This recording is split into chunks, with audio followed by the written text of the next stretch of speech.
Je suis gérante depuis maintenant plus d'une vingtaine d'années, donc c'est une propriété familiale sur laquelle qui a été de 250 hectares à l'origine et qui maintenant ne fait plus que 75 hectares. Notre forêt se situe sur une commune exclusive qui est la commune de Pépin, donc Pépin étant située entre Marseille et Aix. C'est une forêt qui est périurbaine, donc il y a plein de problématiques puisqu'on est coincé entre deux villages, le village de Cadolive et le village de Pépin.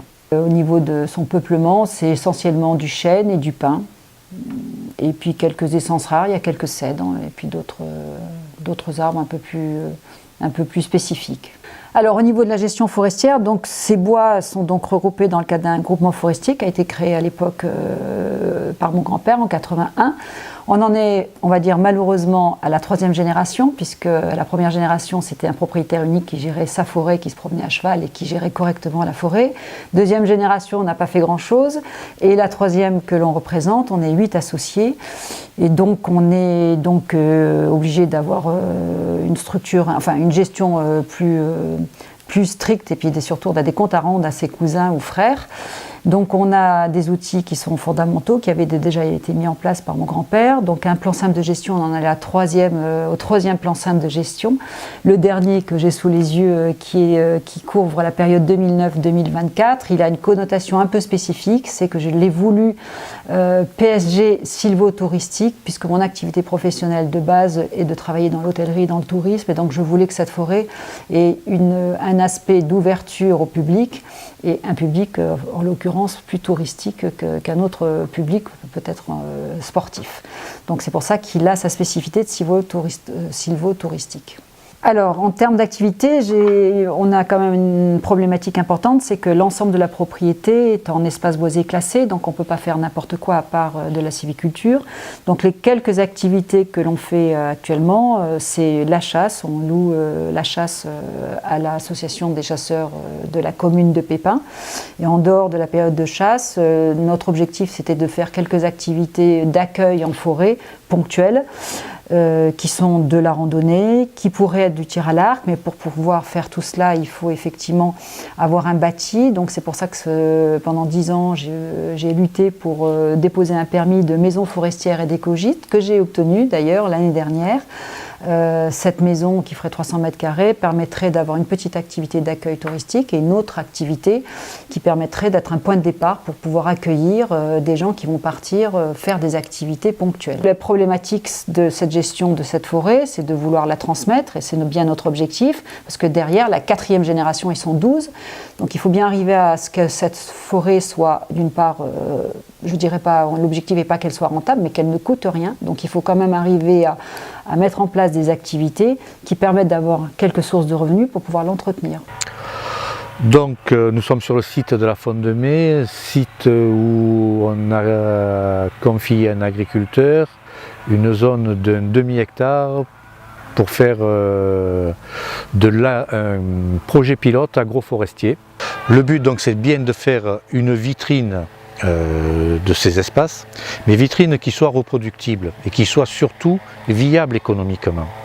L'intérêt c'est pas de se faire plaisir, c'est pas de faire on n'est pas dans de l'étude, je dirais, fondamentale, de dire voilà ce qu'est l'agroforesterie, l'agroécologie. Non, c'est de dire oui, on fait de l'agroforesterie, oui, on fait de l'agroécologie, mais c'est quelque chose qui peut être reproductible et dont les agriculteurs vont pouvoir se servir demain sur leur terrain, que ce soit dans le pays d'Aubagne ou ailleurs, pour dire bon, ben, on associe deux cultures. C'est le but de l'agroforesterie, c'est bien ça, c'est d'associer à minima deux cultures, que ce soit de l'arbre et de l'élevage, que ce soit de la prairie et de l'élevage, ou que ce soit, là c'est le cas de l'arbre fruitier, du maraîchage, voire du petit fruit. Alors voilà, moi c'est Rémi, je suis agriculteur depuis peu, mais je suis déjà paysan depuis 5 ans sur un autre site que celui-ci, qui est à la Treille.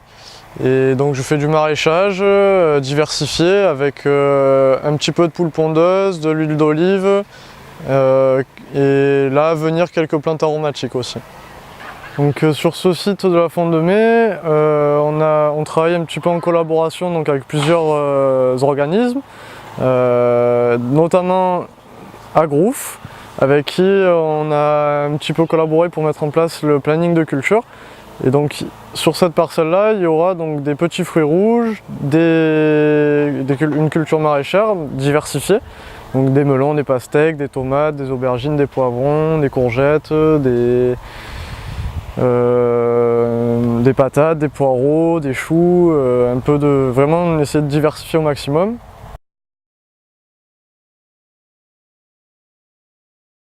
Donc là, vous avez un arbre sénescent, c'est un frêne, frêne oxyphile, qui est largement plus que centenaire. On peut le déclarer sénescent parce qu'il comporte une large gamme des critères de sénescence. Les critères de sénescence sont répartis en critères majeurs et critères mineurs. Et il a un certain nombre de critères majeurs. Là, on voit tout de suite, d'un premier coup d'œil, il y a des macrocavités. Là, il y a une grande macrocavité dans le tronc qui est remplie d'un humus végétal qui peut être propice à la reproduction de certaines espèces saproxyliques extrêmement importantes comme le topin violacé. Les gens qui travaillent sur Natura 2000 sont venus fouiller, ils n'en ont pas trouvé, mais ça ne veut pas dire qu'on n'en trouvera pas. La forêt se situe dans le massif de la Sainte-Baume, qui est un massif exceptionnel et reconnu comme tel. Un parc naturel régional vient juste de s'y créer. D'ailleurs, on peut très bien dans ce domaine, qui est inclus dans la forêt domaniale, avoir des activités privées en lien avec le parc et qui puissent permettre de faire de la découverte, de l'étude et de réfléchir à l'avenir de cette forêt. On sait que la forêt ici, notamment dans le Var, sur la Sainte-Baume, mais partout dans le Var et à bien d'autres endroits encore, est essentiellement une forêt privée. On dit des chiffres comme ça pour donner des ordres de grandeur, mais disons que 70% de la forêt est privée. Sachant que, en plus, ces propriétés privées, à part quelques exceptions, sont des très petits domaines, des parcelles, mais parfois des micro-parcelles, et parfois des propriétaires qui ne savent même pas qu'ils sont propriétaires forestiers. Donc il y a là des confettis qu'il faudrait pouvoir gérer globalement. Une des solutions, on l'espère dans tous les cas, c'est justement d'avoir des plans de gestion. La formule la plus classique, la plus répandue et la plus simple, c'est le plan simple de gestion. Et s'il s'agit de toutes petites parcelles, que les propriétaires voisins, et encore il peut y avoir des discontinuités si on le souhaite, se réunissent pour faire des plans simples de gestion concertés. Donc je m'appelle Philippe Bois, je suis paysagiste trufficulteur. Donc mon métier consiste à retrouver le paysage de Provence et de produire et de cultiver et de produire de la truffe. Voilà. Pour le Var, donc mon département, il faut savoir que dans les années 1920-1930, on récoltait à peu près 30 à 40 tonnes de truffes. Maintenant on ne fait pas une tonne. Donc il y a eu certainement un changement climatique, mais aussi la fermeture du milieu et le manque de vie dans nos forêts. Avant c'était tout cultivé. Il y a des restanques, c'était des champs de blé, des champs d'orge, et les chênes qui étaient en lisière produisaient des truffes. Là, on est dans la partie sud-est de la Sainte-Baume, on est à Méhoun. Cette propriété, c'est 17 hectares. Beaucoup de chênes verts, chênes blancs, du pin d'Alep, quelques pins sylvestres, quelques pins maritimes, beaucoup de laurier-thym en buisson, quelques cades. C'est la forêt qu'on retrouve régulièrement dans nos régions, dans nos coins. Voilà. Dans le passé, l'ancien propriétaire avait planté plus de 1000 chênes truffiers et récolté très peu de truffes, c'est pour ça qu'il a vendu le terrain. Donc nous, l'idée par rapport à mes connaissances, à mon expérience aussi, sachant que chaque année est différente, cette année on sort d'une très mauvaise année. Il y a 2 ans je me suis pas très bien débrouillé même, il y a 3 ans c'était super aussi. Bon, l'année prochaine on verra, on va tout faire pour que ça se passe pour le mieux. C'est vraiment de produire de la truffe pour pouvoir faire de l'écotourisme. C'est-à-dire faire venir les gens de la ville, que ce soit Toulon qui est à une demi-heure, 30-35 minutes de route, de Marseille à 45 minutes de route, pour les faire venir ramasser les truffes qu'ils voudront acheter pour pouvoir déguster autour d'un dîner. Voilà.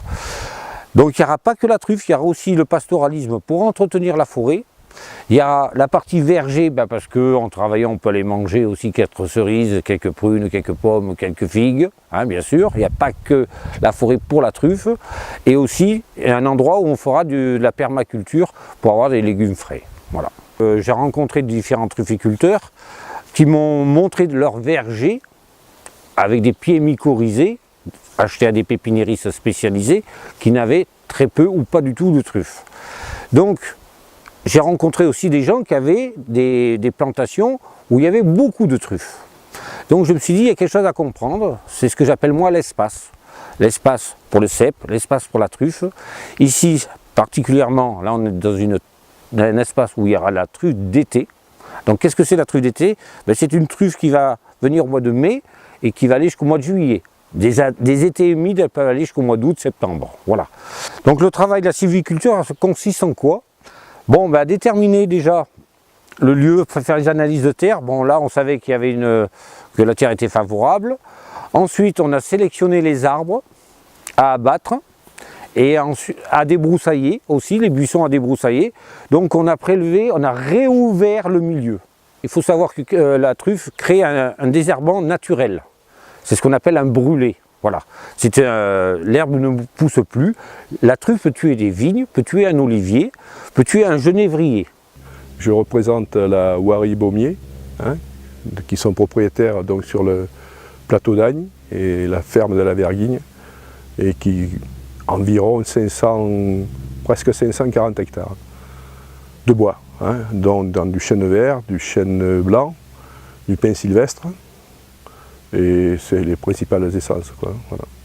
Côté UBAC, on a fait il y a en 1995, avec le CRPF, à l'époque c'était M. Corti, nous avons fait une coupe d'éclaircie dans du pin sylvestre, c'est-à-dire nous avons sélectionné les plus beaux sujets, nous les avons gardés, et dessous il y avait du chêne pubescent que nous avons conservé et nous n'avons pas du tout coupé. Donc on a uniquement sélectionné dans le pin sylvestre, ce qui a permis au chêne maintenant de se développer.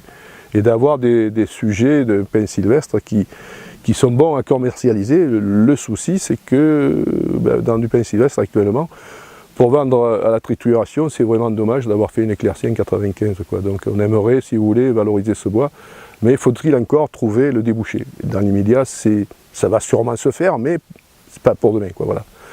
Donc ça, c'est la partie dans la plaine. Maintenant, dès qu'on monte sur le plateau de Tillier, là, nous avons fait donc, des coupes il y a à peu près 10 ans dans du chêne blanc, hein, du chêne pubescent, dont les taillis sont actuellement, ils ont environ entre 1,50 m et 2 mètres, c'est bien reparti. Et en même temps, là, depuis l'année dernière, nous avons donc un troupeau de vaches qui viennent paître du mois de mars au mois de mai, ce qui nous permet de débroussailler et d'avoir, si vous voulez, comment on appelle ça, des passages qui nous permettent de mieux circuler et de mieux voir notre forêt, comment elle se développe. Actuellement, donc depuis 1995, nous avons un PSG, c'est-à-dire un plan simple de gestion. Ce plan simple de gestion, nous avons confié, si vous voulez, les travaux à la coopérative Provence Forêt, dont j'en suis le vice-président. Et donc on fait des coupes qui sont prévues sur le PSG. Le PSG est monté donc par le CRPF, hein, enfin, maintenant qui est le CNPF. Donc c'est une feuille de route, hein, puisque maintenant c'est des plans simples pour 20 ans. Et si vous voulez, chaque parcelle est répertoriée, numérotée, superficie. Et dans ces parcelles-là, on distingue si c'est donc, comme je vous disais tout à l'heure, du chêne vert, du chêne pubescent, ou du pin sylvestre, parce que ce sont les 3 essences principales.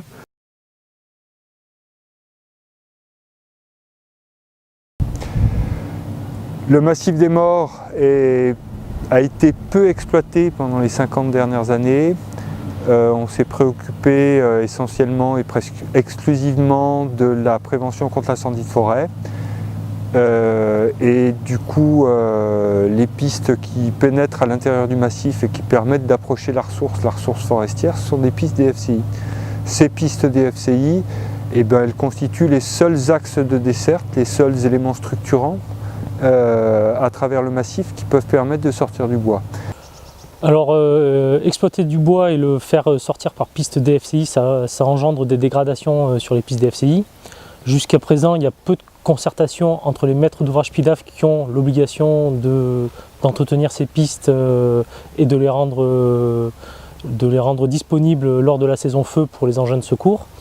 Et jusqu'à présent, quand une exploitation se fait, l'exploitant a une obligation de remise en état, mais souvent ce qui se passe, c'est qu'il passe un coup de lame sur la piste, type forestier, et que son travail s'arrête là. Or, ces pistes, elles ont de vraies particularités, et il y a un vrai savoir-faire aujourd'hui qui est mis en place par les maîtres d'ouvrage PIDAF pour que ces pistes soient plus durables dans le temps, et donc il est nécessaire d'engager une concertation entre l'ensemble des acteurs quand on utilise ces pistes pour que l'exploitation puisse se réaliser dans de bonnes conditions, mais aussi qu'à l'approche de la saison feu, cette piste soit bien remise en état et disponible au moment de la saison à risque pour les véhicules de secours et d'intervention des pompiers. Alors pour mobiliser les propriétaires forestiers privés, on a fait un travail d'animation foncière, c'est-à-dire qu'il faut identifier les propriétaires au niveau du cadastre et après il faut essayer de les contacter. Donc il y a eu des courriers envoyés, il y a eu une réunion publique qui a été organisée à la Mole et parfois même il y a du démarchage téléphonique. Et voilà, on les convainc on a un certain nombre d'arguments techniques de la pertinence de faire partie de l'opération.